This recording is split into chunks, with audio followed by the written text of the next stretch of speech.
भरतपुर नाम के एक गांव में एक किसान रहता था जिसका नाम रघु था।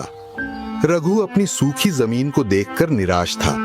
बारिश नहीं हो रही थी और फसलें उगने से पहले ही मर जाती थीं। उसकी सारी मेहनत बेकार जा रही थी। हे भगवान, मैं और कितनी बार हार मानूं? क्या मेरी जमीन फिर से हरी भरी नहीं होगी?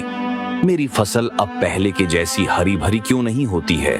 न जाने किसकी नजर लग गई है मेरे खेतों को।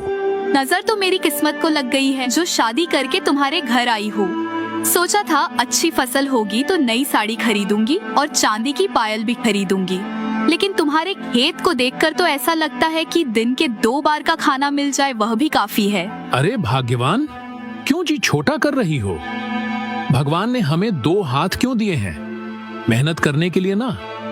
देखना, एक ना एक दिन मेरी मेहनत जरूर रंग लाएगी और हमारे खेत भी फिर से हरे भरे हो जाएंगे और फसल के ढेर लग जाएंगे। देखते रहो ऐसे सपने, हकीकत में तो अनाज के ढेर नहीं लगेंगे। शायद सपनों में ही राजा बन जाओ। हाय रे फूटी किस्मत। रात का समय हो गया था और रघु खेत में उदास होकर बैठा था। तभी एक बूढ़ा साधु उसके पास आता है। साधु को प्यास लगी होती है। वह रघु के पास आता है और पीने के लिए पानी मांगता है। बेटे, क्या पीने के लिए थोड़ा पानी मिल सकता है?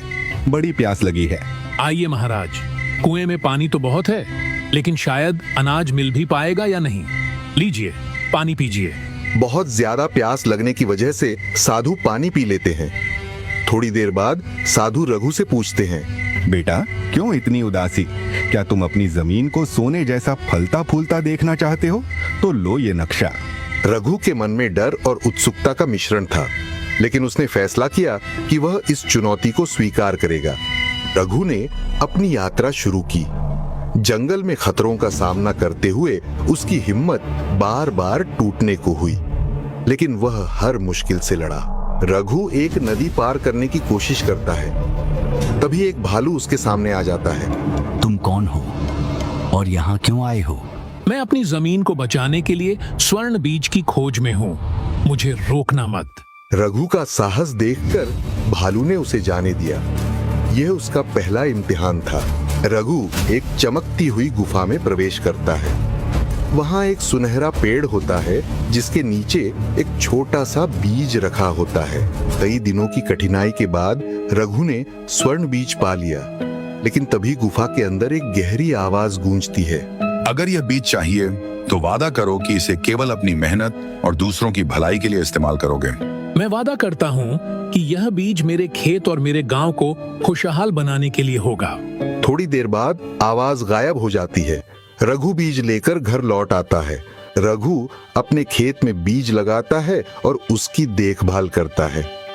बारिश होती है और खेत फिर से हरे भरे हो जाते हैं। रघु, देखो, हमारी जमीन फिर से जिंदा हो गई है। ये तो किसी चमत्कार से कम नहीं। गौरी, यह मेहनत और विश्वास का फल है। रघु की मेहनत और साहस ने उसका जीवन बदल दिया।